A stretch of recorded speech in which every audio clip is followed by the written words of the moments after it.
If there was a player, if you said, hey, what player would be the worst player outside of the quarterback of the Tampa Bay Buccaneers, outside of Baker Mayfield, that the Bucs cannot afford to lose, right? There's a lot of candidates for that. We saw what happens when Mike Evans went out. We saw what happened when Chris Godwin went out. We even, probably lamented losing Graham Barton for a game, right? Yep.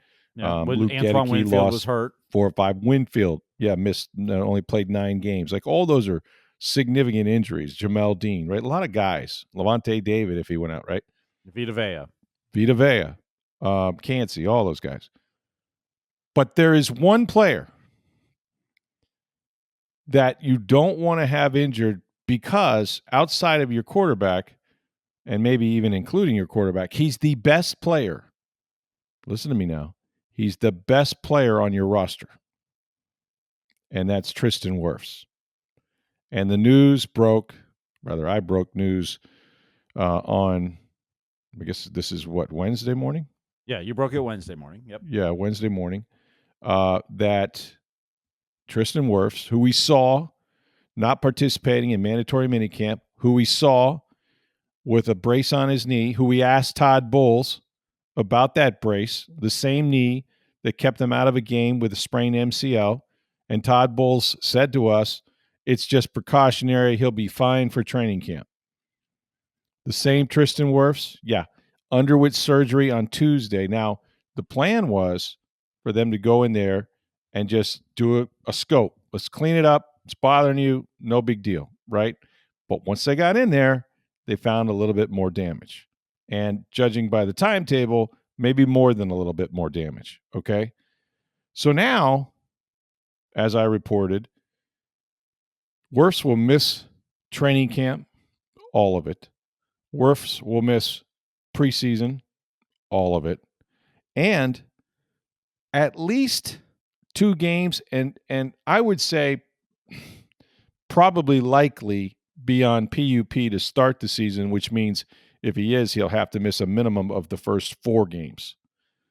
Now, brother, I'm telling you, there's a lot to talk about here, okay? One is, and not insignificant, is that why on July, what are we at? 10th or 9th when you reported Why this, on July 9th, or in this case, July 8th, he underwent surgery. Why on July 8th is Tristan Wirfs undergoing surgery of any kind, right, this close to the start of training camp, when we saw that his knee was bothering him late May, early June? The mandatory minicamp ended June 13th, started June 10th. He didn't participate. So he had a sleeve on it, or brace on it, actually, before that. So why this much time later are they getting to the point where they're just going to, quote, clean up his knee and then find more damage? That's question number one. And then I think it's reasonable, given the news, to ask, did they really address this position in the offseason? In other words, you got to have a capable swing tackle. We saw Luke Gedeke, miss 4 games last year early. And what the Bucs have done is, sign Charlie Heck in free agency.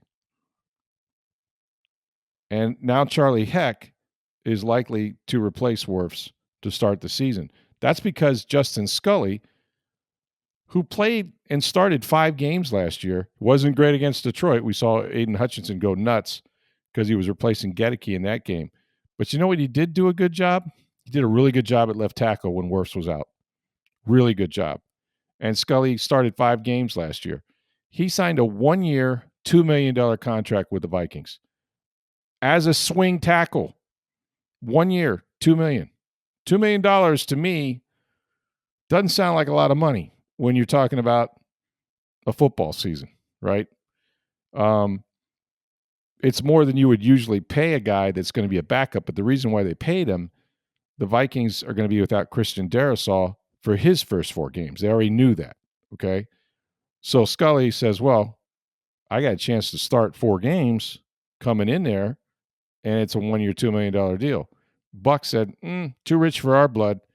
You can't assume, right, that just because Tristan Wirfs has missed 1 start in his career and he's as durable a tackle as you're going to find, that nothing's ever going to happen to him, right? You can't assume that. And we're going to find out how good Charlie Heck is, who's played a lot of football. But, brother, I'm telling you, this is a significant day for the Bucs for their season. They start the season at Atlanta, who's gone out and added to their outside pass rush, which is abysmal, or was abysmal. They have a new defensive coordinator, fired Jimmy Lake. And then you got to go to Houston. All right? Those are your first 2 games. Let's assume that Tristan only misses 2. That's pretty tough. But if he misses 4, look, they've had 3-1 starts the last 2 years and then kind of collapsed and had to rally to make the playoffs and won the division each year. But I cannot emphasize, and I'm not here to say the sky is falling. It's a team game. There are things now they're going to have to do. But this is not the guy that on July 8th you want to see under the knife and then find out, oh, sorry, it's a little more serious than we hoped. And so, I mean, here we are, beginning of July. They're going to go to camp around the 20th, report 21st, on the field the 23rd, 24th. So you're talking about, what, another week and a half. Okay, another 10 days or so, 10, 11 days. All right. And then they're going to play all through August in preseason. And then September 8th is the start of the regular season. So you got week and a half, and then a month, and then another week, right? So you're already talking about, what, almost 6-8 weeks off, right, between when the regular season starts. And then if he misses 2 weeks at that, you're talking about a 10-week recovery. This is not just a scope, okay? This is a repair, or so it would seem. If we're talking now, he's got to get back on the field. He's got to do some football work, all of that. So pie in the sky, I'm told, going to miss 2 weeks. And if he goes on PUP, which I think is pretty likely, because why would you carry a roster spot unless you're absolutely sure he's going to be there week 3? Then that's 4 weeks. And that that changes your offense, man. It changes your offense. This is as bad. I'm telling you, I'm sky is falling Rick right now. I'm spring-loaded for negativity. I'm Tom Jones is who I am. But this is not the guy, and there has been something. I was talking to an agent today. I won't say who, but I was talking to an agent today, and he kind of agreed with me. I was asking, like, what the hell? He goes, lots of questions about this. Somebody seriously missed the call. That could be doctors. Did someone miss a call, or did he do something to tweak it? Well, I mean, I guess it's fair to say we don't know, but we do know this. And maybe he was training, maybe he was, but we know this. They took him off the practice field. Now, when I say practice, we're in shorts. They're not hitting anybody. They're holding each other up. There's no physicality in the underwear Olympics that is known as mandatory minicamp, okay? Yep. They wouldn't let him do that, okay? They had him in a brace, not a neoprene sleep, like in a brace, a heavy knee brace, standing around, and trainers looking at him and, whatever. So as far back as the middle of June, they knew they had an issue. What I'm wondering is, could he have, and this is the rest of the story, we don't know. Could he have gone out there, done some training, pushing weights, something, and it was already weakened or aggravated, and then did something worse to it? Sure. I saw my wife make the safest fall and she's 50 years old, but I saw her make the safest fall in the fluffiest snow you've ever seen, and she tore both meniscus and her ACL, and I would have never believed it based on what I watched. So could a guy that's 330 pounds do that? Absolutely, he could. We don't know this. I'm not getting that from anybody, though. You know what I mean? Like, fair enough. Fair enough. I'm not getting that as part of the equation. I would think that the people that I talked to that, gave me the information or helped me with the information, develop the story that Wirfs was going to miss time and how much time, and that he had surgery, I think they would have, or somebody would have had the wherewithal to say, well, you remember he didn't do much in mandatory minicamp, but since then there's been a little setback. He was out doing something. You know what I mean? Like there would have been more to the story, and clearly there may be, but it wasn't presented that way. It was presented like, yeah, remember he didn't feel that well. We didn't do much. He didn't, he was like in a brace and the knee was kind of flaring up. Well, they went in there and they just tried to, they figured like, well, we probably should clean this up before camp, right? Probably let's just make this right, once and for all. We do a little scope, and I've had a scope. Look, it's not pleasant, but it's also not devastating either. But they make 3 little punctures, and they go in there and shave the cartilage. In this case, I mean, what he hurt the first time, he had a sprained MCL, and the dude, by the way, a sprained MCL, depending on the grade it was, and I think his was like grade 2 or something like that, maybe higher. You're usually out 4 weeks. He missed 1. He missed 1 game. That's it. He started 16 games. He wasn't healthy, but he did it because he's a tough guy, and that's what offensive linemen do. But now the bill is due, and I just think that if the way it was presented, I thought this would be, hey, it's still barking at you a little bit. Let's not go to training camp this way. Let's get this thing cleaned up now. Still got a bunch of weeks before the opener. But once they got in there, okay, now it was like, oh boy, we got a little bit more here, right? Got to fix a little bit more. And believe me, every time, if my wife had just been a torn ACL, she'd have been back on her feet, in 4 weeks. Instead, you had 2 torn meniscus on top of it, and it was more like 6 to 8 weeks without weight bearing. So every little thing adds to your recovery time. And as the agents say, somebody missed something here. Somebody missed something here. Well, it's definitely going to be a difficult start. If someone missed something, it's unfortunate. It happens. But how they fill this, because you're saying it's at least 2 weeks, could be 4, it could be more. Could be more. I think he's going to start. If I had to guess, if you're telling me, and I was led to believe that, look, we think he's going to miss. If he's missing, look, it's already been ruled out, no training camp. It's already been ruled out, no preseason. So if you're not doing training camp or preseason, you're not starting week 1. Well, if you're not starting week 1, you're probably not going to start in week 2. You'll need at least a week or 2 to get ready, right? Mm-hmm. So they're already saying you're going to miss 2 games and likely be on PUP. If I'm missing 2, to be safe, I need that roster spot. I'm going to put him on PUP, and he's got to miss 4. Yep. Because I want that roster spot. But that's assuming everything goes well with it and what they did on Tuesday and the recovery in that. I mean, but you're right. There can be many chances of a setback between now and the start of the season, or the 2nd week, or the 4th week. We don't know. It's an unknown. But it's a damn big unknown. Left tackle. All pro.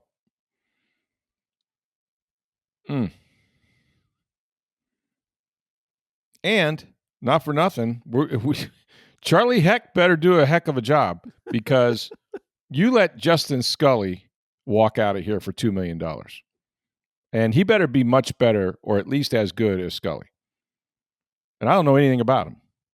I'm not sure the Bucs do, except what they saw on tape. I know this. They'd have rather had Scully, because it wasn't until Scully signed as a free agent somewhere else that they went after Heck.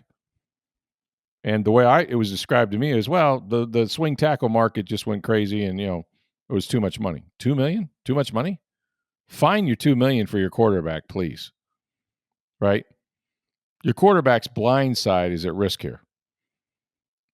Tell me you didn't let a guy walk out of there for $2 million that you could have really used for a couple of weeks, and everything's fine.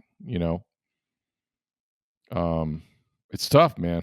It's It is. Although I'd rather him miss the first 4 weeks than the last 4. no question. Yeah, there's that, right? Here's what you didn't get on Wednesday. Tristan Wirfs is out for the season. Correct.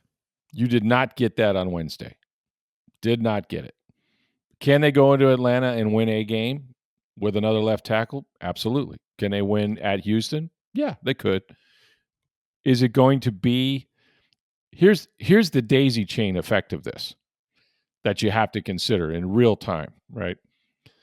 Okay. So we don't have our all-pro left tackle. Not just any left tackle, not your starting left tackle. Your all-pro left tackle, okay? Now this guy did not allow a sack all season. One quarterback hit.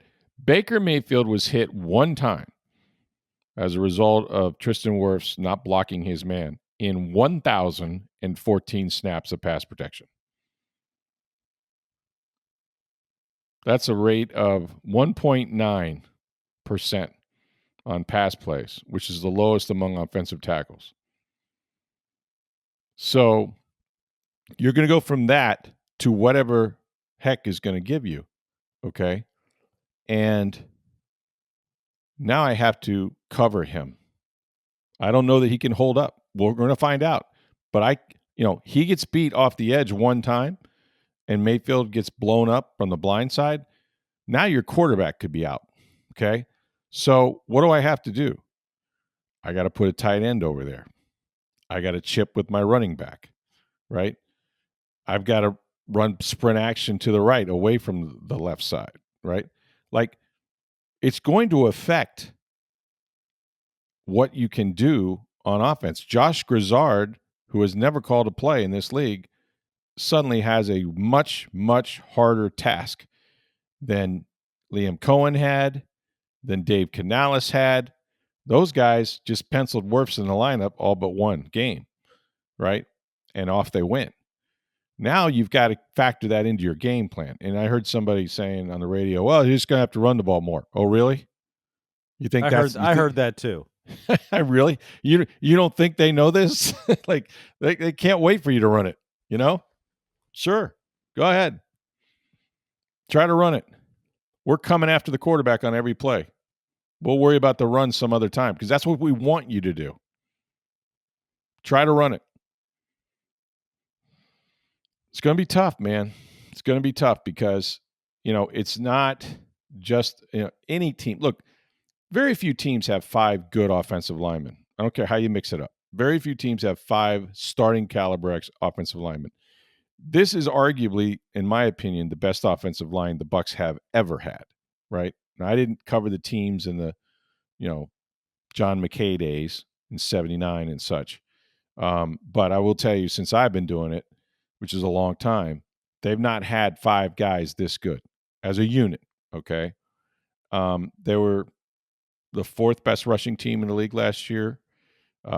Mayfield, except for the times that he held the ball and scrambled around, was kept pretty clean for the most part.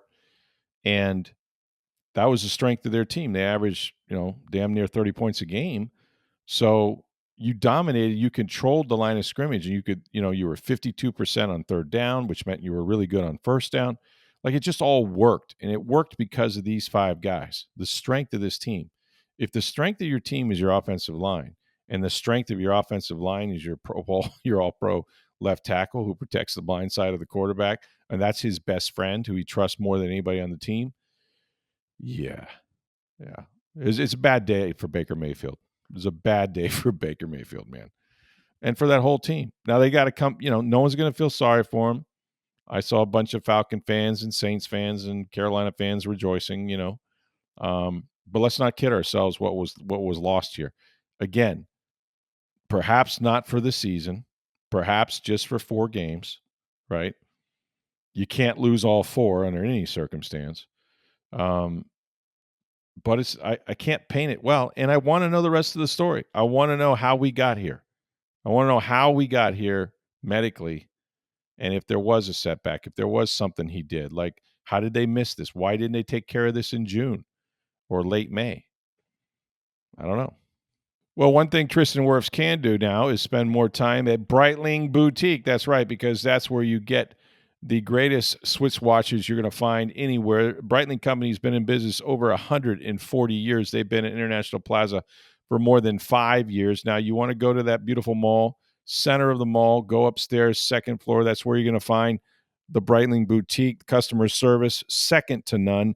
They're used to dealing with professional athletes like Tristan Wirfs and others. You may see one in there while you shop, and spend some time, plan an hour or so. Go in there. They're going to pour you a drink. They're going to show you all their inventory, and you're going to walk out of there with the best timepiece you've ever owned in your life. Now, Breitling Boutique doesn't just have the men's watches, the chronomats, and the Navitimers. They also have watches for women, for your wife, for your girlfriend. These are beautiful sports watches. They're durable, and they come with an array of all the colored wristbands she can choose from. Absolutely going to love it. If your wife or girlfriend's on the go like mine, she's going to need something like this, and she's going to love it. Also, and this is important, it's while supplies last. Breitling Company has done this thing with the NFL celebrating their 104th year anniversary, where all 32 teams have their own team watch. These are chronomat watches, men's watches. They have the team colors on the face of the watch, the logo. They're absolutely stunning.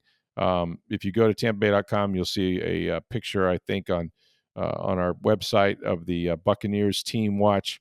While supplies last only, but that's at Breitling Boutique, International Plaza Mall. When you go there, please let them know that you heard about it on Sports Day Tampa Bay. Well, one of my prayers was answered. Not only is Junior Caminero on the All-Star team, turns out he's going to start as well. But here's the big key for me. He's going to be in the Homerun Derby, baby. Woohoo! That's what I'm living for. And even if they bring Chris Berman, my friend, back. Whoa, he hit that one all the way to Galveston or whatever. I don't care, because it's going to be a show. There's a couple things you need for the Homerun Derby, okay? One is a young guy who just don't care, right? He just is up there swinging from the heels, right? Launching bombs, right? He's going to hit bombs. Not worried about I'm going to mess up my swing, or I'm going to get tired. None of that. This guy's just turned 22 years old. He's a big time atmosphere guy. The crowd's going to be going crazy. They said he put on a show. I forget which city it was in batting practice. Toronto, I believe. Toronto 2 years ago, I believe. 2 years ago, he came up and took batting practice in Toronto, and the home crowd gave him a standing ovation when he was done. You don't think this guy can hit some home runs in Homerun Derby? Oh, my God. He's got power to all fields, one of the quickest bats in the league, and he's just going to go up there and try to launch everything, which is what he does best. So 22 home runs on the season. I think he hit his 22nd That's just correct. a day or so after his 22nd birthday. Don't forget the last Ray to be in the Homerun Derby. Put on a show. Who was that? Randy Arozarena. Oh, he did. Absolutely, he did. You're right. He hit, 90 home runs through all. End up losing. But like his second round was phenomenal. Yeah. No, he was great. And the same kind of guy, right? In terms of when the lights are bright, he just shines. He just lights up. He loves the atmosphere. He feeds off the energy of the crowd. I'm so excited for this Homerun Derby, man. I'm telling you. And he's going to hit some absolute bombs. He just is. So it's really cool for that kid. It's cool for the Rays. They got 3 All-Stars now. We'll see if Brandon Lau is going to be able to play. See if he can play in this Red Sox series coming up, because we haven't seen him since he tweaked his side, which I assume that's what, like I don't know what part of his body that's actually hurting here, but he needs to get back in the lineup if he's going to be in the All-Star game. But the Rays did manage to win a game on this road trip. And breaking news, the bullpen did not give up a run. How did that happen, man? How did that happen? Yeah, finally. Although they tried. They loaded the bases, was it 7th or 8th inning? Whichever one Clevenger came in and got him Clevenger out. did, yeah. Kevin They Kelly even loaded them up. They gave Pete Fairbanks a little work. Not that he was in a save situation, but it was good to see him back out there. So, sometimes it only takes one. Now, they managed to win one game against Detroit, and it didn't help them, or the last Well, game, I'm sorry, in where did they start the road trip? Baltimore? Can't yes. remember Yep, now. Baltimore. Yeah. They managed to win a game in Baltimore, and then it didn't carry over to Detroit. So Kevin Cash was like, well, let's see. We need a good series in Boston. But Boston's Um, won 6 straight now. They're only, I think, a game and a half behind the Rays. I think Like you're right. this is a big 4-game series. The Rays did pick up a game on Toronto because they lost. Yes. Yep. So that helped. But yeah, I mean, going into it, I was thinking, you know what? If you get swept by Detroit, and then you go and have a bad series against Boston, you could find yourself in fourth place very easily. And you don't want to have to climb over all those teams. I tend to think that, you know, each team kind of has their time, and Toronto certainly got, white hot, and the Rays were white hot for more than a month, and now Boston's doing some nice things. But, you know, the longer you play, the cream will rise. And I still like what the Rays are doing. And, but they're not the same team without Brandon Lau. Like, they need him in the lineup. They really do. They're lesser. But, some of the things that, Chandler Simpson has done, and Jake Mangum, and, um, you know, as long as Yandy's in the lineup, and Josh Lowe's doing a nice job. And the guys at the bottom of the order have done terrific. And Hassan Kim played and I think he had his first extra base hit. He had a double. And how about Taylor Walls? Put that dude anywhere. I said something like he's just a gold glove. He's really a platinum glove. I mean, that guy, he is worth. There's few guys you go and say, I want to watch him play defense. He would be one of them. He really is something. We talked about this the other night too. I mean, Rays fans got so spoiled with Kevin Kiermaier in center field, one of the best ever to play that defensively. Taylor Walls is one of the best infielders I've ever seen defensively. Yeah. I mean, and I can't tell you how hard it is. Like, he makes it look so effortless from the standpoint of he's a shortstop by trade, but you put him at third, absolutely no drop off. You put him at second base, absolutely no drop off. I've had to play all three of those positions. They are vastly different positions. Not a little different, they're vastly different, right? And so for him to do that flawlessly is stupid. He's not just out there holding the fort down, holding up, making the routine play. He's out there making highlight reel plays at every single position. You don't lose anything if you put him in a position. It's like, oh, we're better today. And look, Josh Lau's a really good second baseman. We talked about this the other night. But if you put Walls out there, yeah, you're better. You're better defensively right away. And that's nothing against Josh. It's just he's one of the best gloves I've ever seen in the infield. Well, and Hassan Kim's a gold glove at shortstop, but you're actually less defensively with him there than Taylor Walls. Yeah, you take a step back, right? But you do get better offense with Brandon Lau and with Hassan Kim. And you can kind of see how Kim's going to help that lineup, right? Like, all of a sudden 7, 8, 9, and the guys at the bottom of the order, when they were winning all those games, were hitting. They hit the other day. So, although I'm guessing when the Rays signed Hassan Kim, and part of this is he's just coming back from injury, but I don't think they envisioned him hitting 7th, 8th, or 9th. But you could actually go, yeah, he may make sense there for this lineup. Yeah, you got guys in front of him that it's not an embarrassment if you're down that low. Yeah, with the guys that got ahead of them. Now, some of that, you're going to bat Chandler leadoff, or you're going to bat, some of the other speed guys up there. I don't know. Well, Josh Lowe bats lead off a lot, but they put Yandy up there too. But Yandy's done that, yeah. So, but yeah, I mean, Caminero is going to be in the middle of the lineup somewhere. They got a lot of options. They got a lot of options, especially against right-handed pitchers. Left-handers they don't handle as well, but back on the winning track at least for a day, which was good to see, and pretty good performance. I thought solid enough from Zach Littell.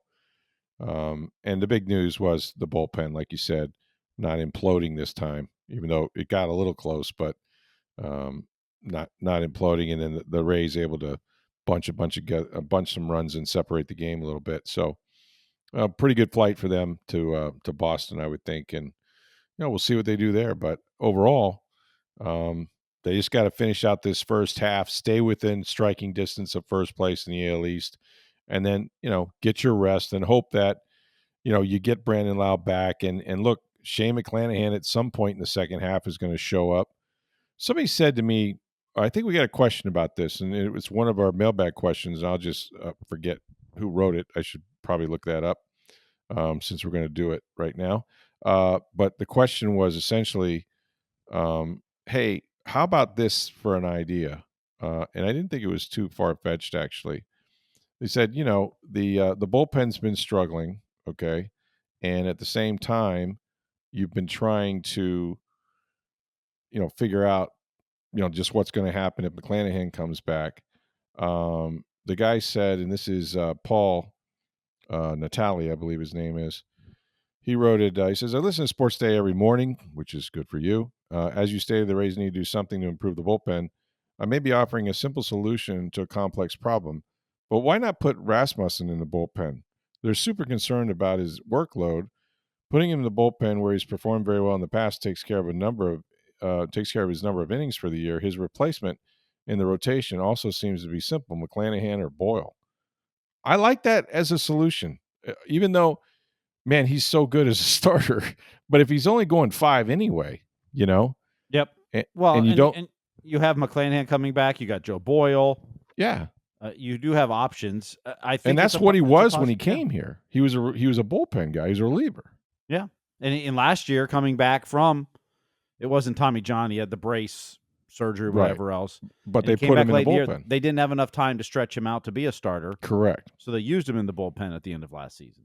I think it's a good solution. I think it solves the problem as far as where you make room in the starting rotation for a guy like McClanahan or Boyle, and then it strengthens your bullpen, so you're better overall. Yeah, you could do that, or maybe they keep doing what they're doing right now and use Rasmussen kind of as an opener for Boyle. You could do that too. If you're not 100% confident of Boyle starting, and you want to ease him in a little bit. Yeah. The whole point about the opener, granted, if Rasmussen goes 2 or 3 innings, it's a little more than that. But the point of the opener was that your bulk inning guy would start facing hitter 6, 7, 8. You're not starting at the top of the order. Right. So by the time you're getting through the second or third time through your order as the bulk guy, it's the bottom half of the order that's going through the second and third time, not the top half. So that's true. It's basically making those pitchers not face the top of the order the third time, essentially, is what you're trying to do to lengthen the game. Yeah. Mm-hmm. That was the premise of the opener. Right. And I don't know how they feel about Boyle, though. In his one start looked great. He looked great backing up Rasmussen. Pretty good coming in relief the other night. Coming in the other relief. So, if they want to, depending on what they want to do, easing him in, it is a possibility.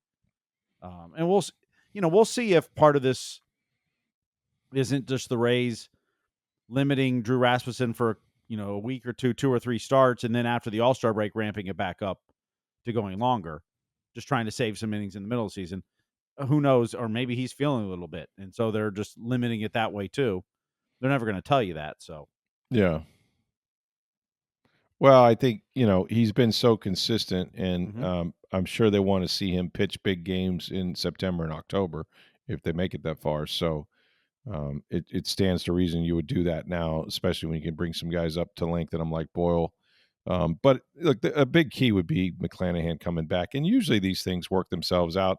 Do we think that not another pitcher on this staff is going to have some kind of glitch or, a sore arm, wake up with a sore arm one day? It's unlikely. Somebody's going to have something before the season's over. But, fortunately they have depth and maybe getting deeper if they can get Shane back. But I still think, I personally think, and I don't know what, it's easy to say, go get a reliever. But I still think that they could and probably do need to strengthen this bullpen. The way it's constituted right now, the way you said is throwing, I guess they're supposed to get Rodriguez back soon. That will help. Yeah, he's on rehab right now. Yeah, and he was really good when he was well. So maybe that changes their urgency too. But man, if you think the way they should be thinking, which is we can win this division, and if you do that, maybe you get a decent seed and all that. I think you almost have to make a move and try to fortify your bullpen somehow. Problem is that the way baseball is constituted, there's probably more teams this year that are out of it, but like a lot of teams don't know if they're buyers or sellers, because they're still doing the math and figuring out they have a chance. But if you can find a power arm down there, that can give you, high leverage innings or big innings some way, or set up Fairbanks or whatever you got to do. Like, I think you almost owe yourself to do it, because they're just not getting the same kind of performances they've had in the years past. And these starters are going out there and throwing 6, sometimes 7 innings every game and doing a good job. You don't want to be let down, with what you got down there in the bullpen. So we'll see what they do. But it always feels like when you when you win one of these games, it's like, yeah, well, let's see if they sweep Boston. It's not as bad a road trip as you thought. Clearly they need the break, but you know, we'll see. We'll see what they do going forward.